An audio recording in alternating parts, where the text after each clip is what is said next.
Hey everybody, this is Project LeBaron. I'm here at the shop on a Saturday working on some heads. I got that one done. Found out that it needs well, I'm done with what I'm doing. Now I've got to take it to a machine shop. I've got a valve seat that's boogered up, and I don't know if I hit it or if it's already messed up or whatever. But I'm going to show y'all something here. What I'm doing on the little car, and I know I could do more, but this is going to be fine. Let me set this up. When I was telling y'all about when you say a Mopar 302 head, you're talking about a casting number, not a 302 as in a Ford. You get that number right here. You'll see these last digits are a 302. This is a mid 80s. Come on, a lot of your Chrysler. If y'all ever watch Breaking Bad, Ermintrout drove that brown Chrysler. Well, that brown Chrysler has a set of these on it. So you can see this design on the swirl port. It's a heart-shaped combustion chamber, and it's got more compression.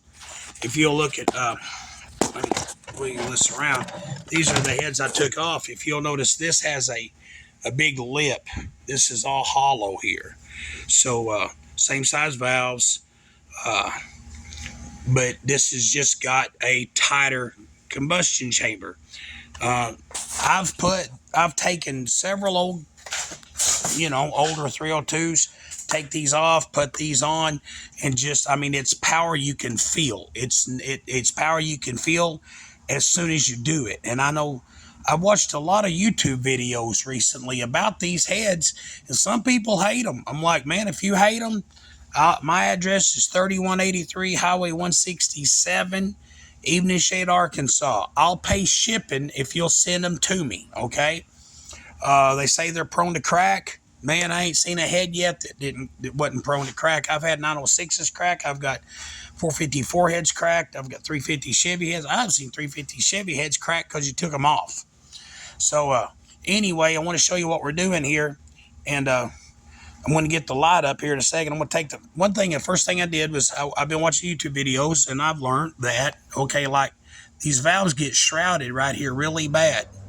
And up to three, I think it's two something lift, they say, you're blocked off half of your, let me get this one here. No, here we go.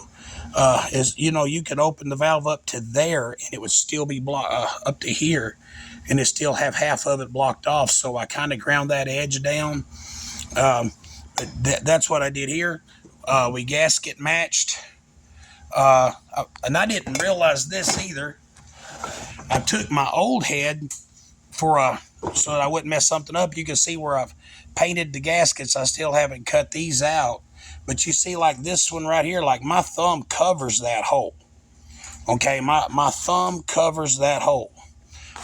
My right thumb is bigger. So yeah, it really covers that hole. Okay, my right thumb covers the hole. And on this one, you see here, I got room. Got plenty of room.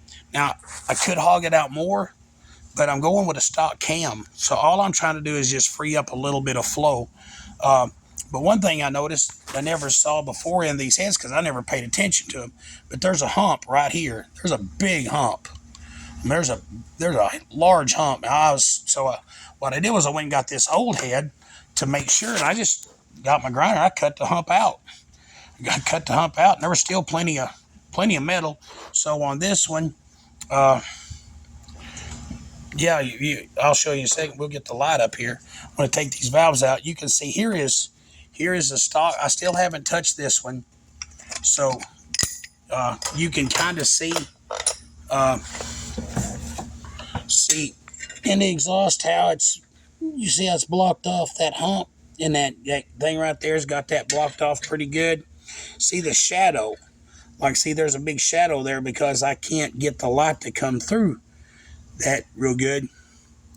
My beautiful wife just sent me a message. Okay, but over here on the exhaust, now that you see here how you can see out that. And here's why a Mopar runs. If you'll notice, when that exhaust gas on a Mopar head goes to leave, there's nothing stopping it. It goes right out. you can see almost the whole exhaust port through that hole. So when a Mopar exhaust valve opens, it's a straight shot out. There's no curves, there's no arches. But anyway, so that's what I did with the exhaust. Now on this intake, I want to throw that down there. Silly of me. So I'm gonna pick this, spin this head around right quick, drop it, everything.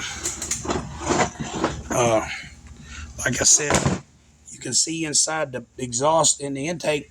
Now I could have hogged it out more, but I didn't want to. Now I watched the deal where one guy flow benched a set of these, and they flow like 150 CFM, 155 at 400 lift.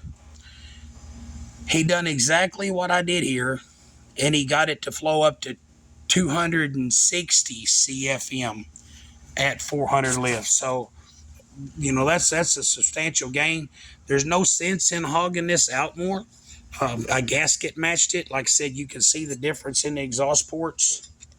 You can see the difference. Gasket matched that. There's no sense in cutting it out more because, like I said, I got a stock cam. It's only going to flow as much as that valve's going to open. It's only going to, and plus with the intake we're running. But I wanted you to see here. Turn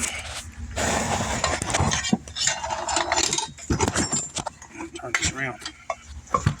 Like I said, if you get that light in here, you can see.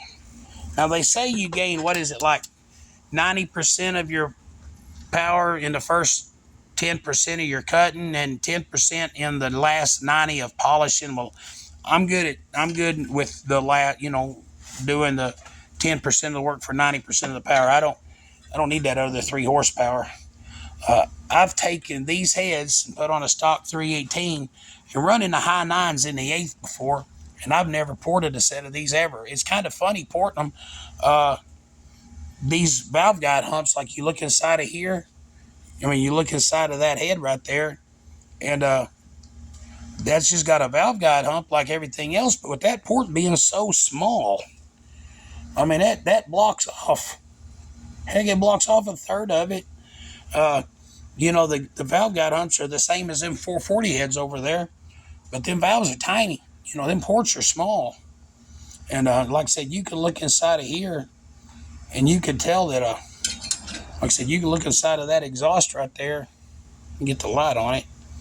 And look at that versus this over here. Let me get the light on. Yeah, see, so you can see the table. That's going to be a substantial difference.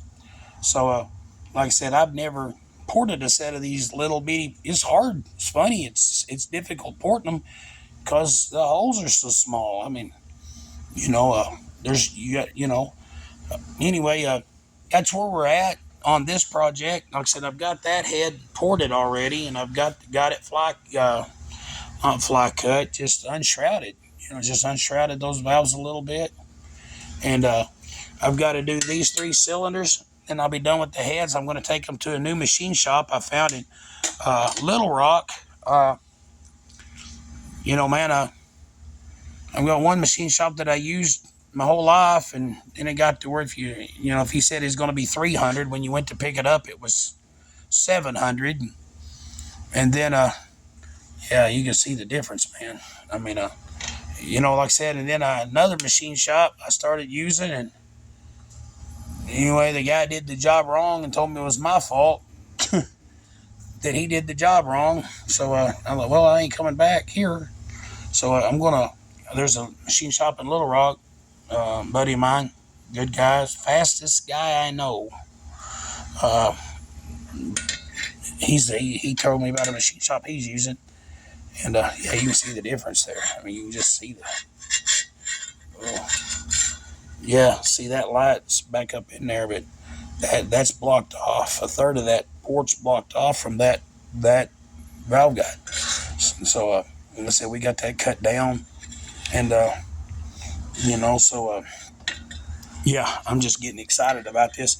Like I said, my goal is to make a 318 that still gets 20 miles to the gallon, and I want to get 20 miles to the gallon, and I want it to run I'd like to see some mid nines out of it. I really would. Uh, I seen one guy took a 318 one time and was running mid fives with it in the eighth, and everybody lied and said that's not a 318. I looked in front of the block, said 318. I had no idea what he had in it. I know Uncle Tony's got that bottle rocket that runs. Man, that thing runs. That thing's going to hit some eight flats or high sevens. And that car's scary fast. And I'm going to start shutting the shop up. Like I said, if there was ever a hero for 318s, that dude is it. I mean, he can. Now, one time here a while back, Uncle Tony started a project called he was going to take a 318 and show you how you could get 318 horsepower out of a 318 cubic inch motor. I got really excited because right on, I'll do it. But he started doing things I can't afford to do. So, man, I want to show people out there that you can have a 318 that and here's the thing, if you can take a 318 because I had a 360 Dodge truck a few years ago. 360, board 60 over with some flat tops, 280 something cam, like a 278, 280 cam. Had that piece of crap. Let me see if I didn't. Yeah, it had that overdrive 4-speed, which technically doesn't have first or second, third. Doesn't, yeah. Anyway, you take off first gear's like granny low. Second gear pulled real good, but when you went to third gear, it went to high, 1-to-1. I still run 880s. Yeah, some solid 880s with that truck. On a bad day, it ran 9 flats. And at that time, an LS1 Camaro with the the early LS1 Camaros run 920s. So, I mean, I was working all week, cutting wood, hauling hay, taking my truck down to Newport, driving it down there, and I could blow the doors off the LS1 Camaro. As long as he wasn't turboed, I owned him. And so you think if you can make a 318 run in the high eights, crap, that's out running an LS1, as long as it ain't turboed. So I would love to do that. And so anyway, stay tuned. I'm locking up. I want to hurry and get out of here before somebody drives up and think I'm working today. I'm going to go spend the rest of the day with my beautiful wife and maybe go fishing. But anyway, thanks for following us. If you could, click like, subscribe. We've got more stuff going on. I mean, well, we're doing a little bit of videos here at the shop, building this Roadrunner and that Z28 and that El Camino.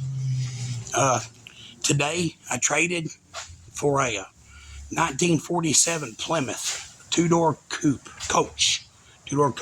Beautiful car. Can't wait to start working on that. So we've got projects going on. Plus, we're building a tree house for our daughter. So if you can, go to the channel, click like, subscribe, tell your friends about us. Anyway, God bless you and peace out.